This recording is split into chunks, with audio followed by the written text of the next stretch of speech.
Jeudi 28 mars 2019, au sommet de l'actualité de cette édition, le ministère de l'Agriculture et de l'Aménagement hydraulique a tenu son premier CACEM de l'année 2019 autour de 2 points.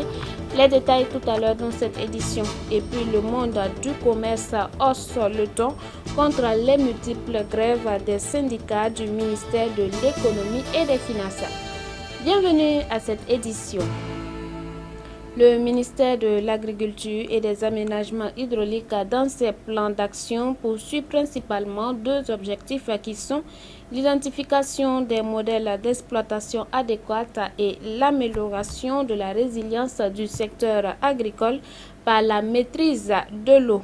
Le personnel s'est réuni ce matin le temps d'un CACEM sous la présidence de Salifou Ouedraogo, ministre de tutelle.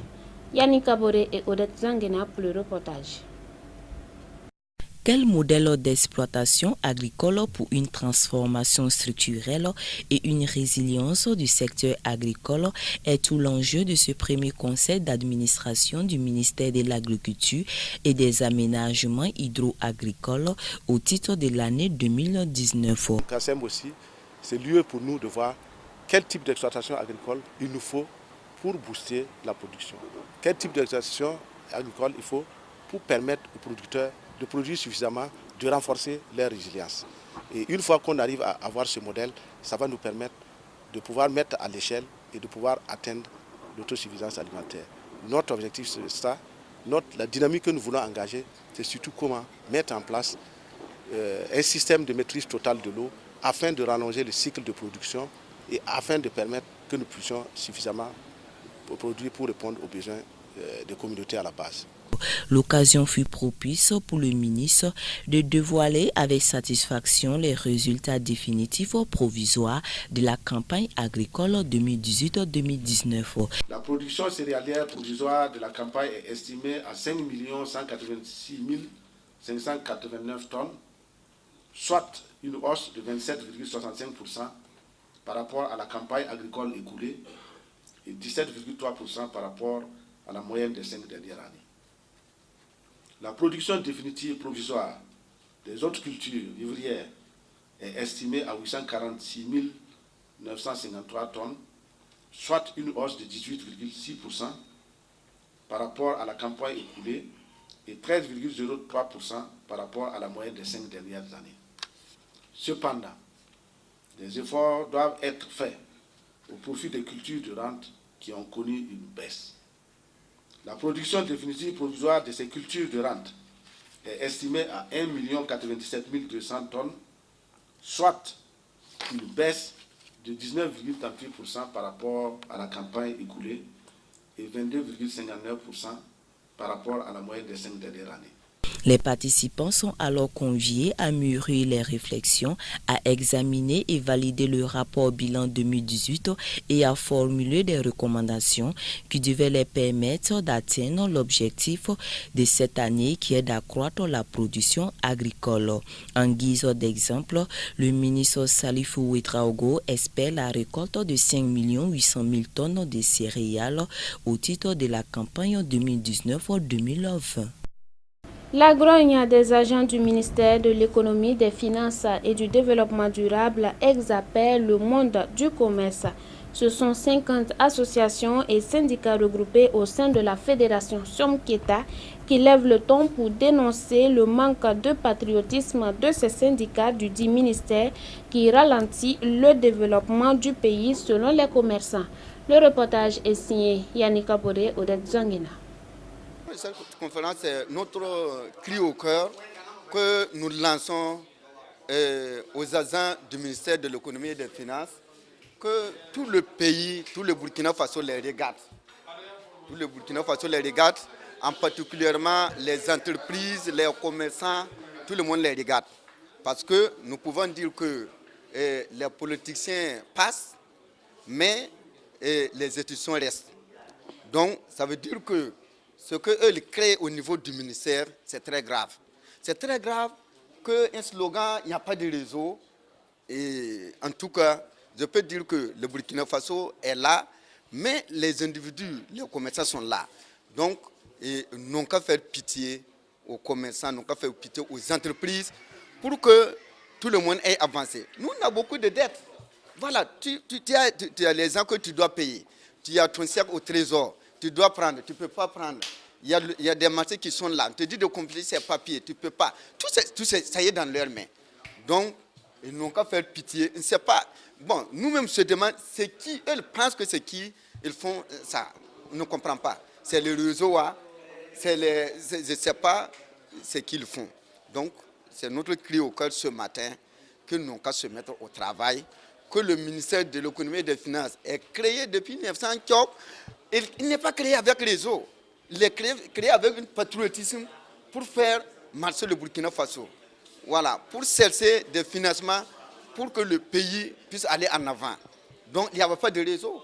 Mais le pays a pu avancer jusqu'à aujourd'hui.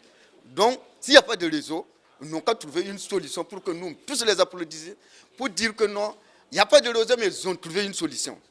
Mais s'il n'y a pas de réseau, c'est au niveau des kiosques qu'il y a réseau. Vous allez voir votre thé, dire qu'il n'y a pas de réseau, fin du mois, vous prenez votre salaire. Les gens sont en train de crier. Je pense que ça, ce n'est pas du patriotisme. Nous parlons entrepreneuriat et c'est au Nigeria. Les 26 et 27 juillet prochains, des milliers d'entrepreneurs prendront part à un grand rassemblement en Afrique. Une initiative de la Fondation Tony Elumelu en vue de promouvoir l'entrepreneuriat des jeunes sur le continent africain. 2050 entrepreneurs de plus soutenus par les partenaires de la Fondation Tony Elumelu. Le 22 mars, la Fondation avait déjà dévoilé les 1000 entrepreneurs sélectionnés au titre de l'engagement annuel du 5e cycle de son programme d'entrepreneuriat. Les 26 et 27 juillet, tous les 3050 retenus doivent prendre part au plus grand rassemblement d'entrepreneurs en Afrique. Je suis convaincu que ces entrepreneurs de la Fondation Tony Elumelu inspireront une confiance profonde et auront une immense valeur non seulement pour le Nigeria, mais aussi pour tout le continent. La Fondation Tony Elumelu connecte la jeunesse de 54 pays du continent. Depuis son lancement en 2015, le programme mobilise et révèle le potentiel de plusieurs milliers de jeunes Africains. Il ambitionne sur une période de 10 ans de créer au moins 1 million d'emplois et générer plus de 10 milliards de dollars de revenus à l'économie africaine. Beaucoup de PME au bout de 2 ans.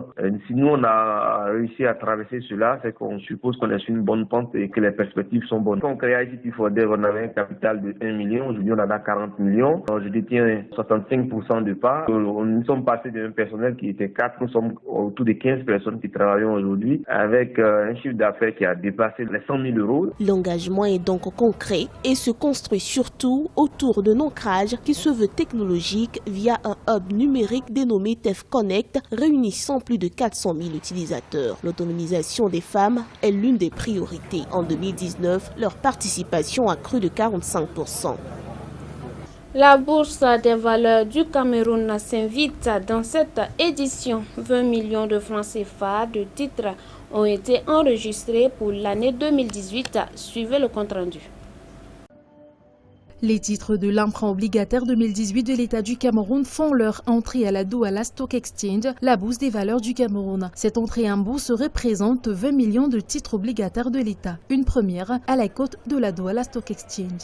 Alors c'est un signal fort et ça va contribuer à revitaliser cette place boursière et peut-être même à lui faire prendre le leadership en Afrique centrale, parce qu'on sait qu'il y a comme une lutte de leadership entre les deux places boursières, celle de Douala et celle de Libreville.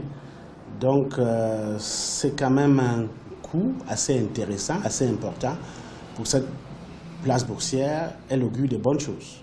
En 2018, le gouvernement du Cameroun a lancé un emprunt obligataire pour lever 150 milliards de francs CFA sur les marchés financiers. Au final, il a réussi à lever 200 milliards, dont 97 des souscripteurs se trouvent au Cameroun. Oui, certainement, ils ont trouvé des opportunités parce que c'est des opérateurs économiques. Quand chaque fois un opérateur investit, c'est qu'il y a une opportunité.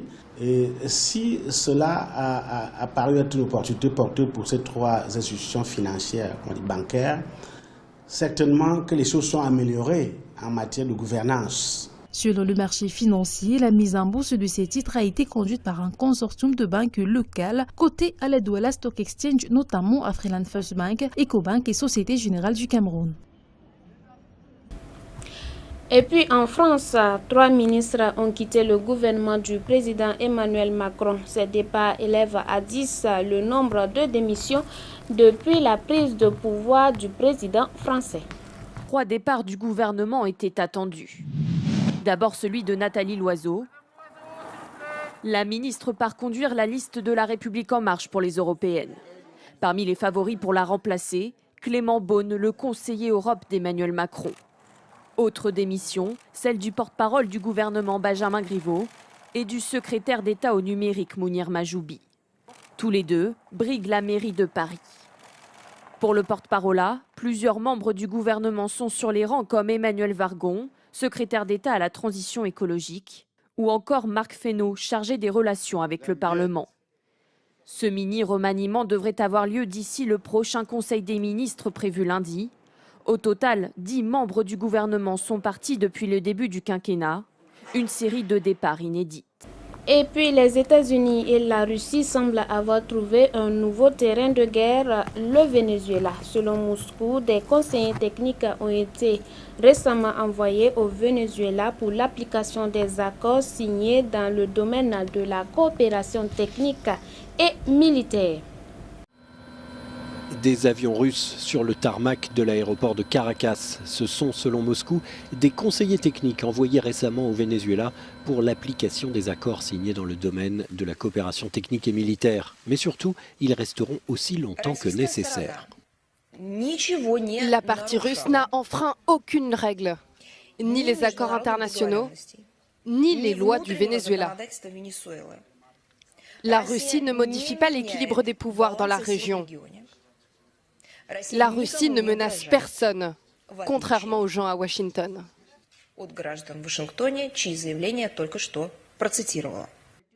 C'est ainsi que Moscou a répondu à la demande de Donald Trump de quitter le Venezuela. Donald Trump qui a reçu ce mercredi Fabiana Rosales, l'épouse de Juan Guaido, autoproclamé président par intérim et reconnu par une cinquantaine de pays. Le jeune chef de l'opposition a de nouveau appelé à une grande mobilisation anti-Maduro pour ce samedi.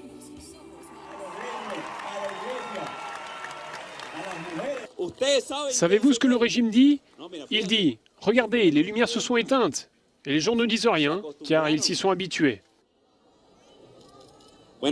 Eh bien, ils vont avoir une surprise. Non seulement nous allons manifester samedi, mais à chaque fois que les lumières s'éteignent, qu'allons-nous faire à partir de maintenant? Nous allons faire en sorte que nos droits comptent. Ce samedi, attendez le lieu et l'heure dans chacun des États. Depuis plusieurs jours, une nouvelle panne d'électricité géante frappe le Venezuela. Les magasins ferment les uns après les autres, les services publics sont à l'arrêt. L'économie vénézuélienne perdrait 200 millions de dollars par jour à cause de cette panne. Voilà, c'était là le dernier élément de cette édition. Merci de nous avoir suivis. Nous vous donnons rendez-vous demain à la même heure. Excellente suite de programme sur Canal Viupera. Demeurez bénis en Christ Jésus.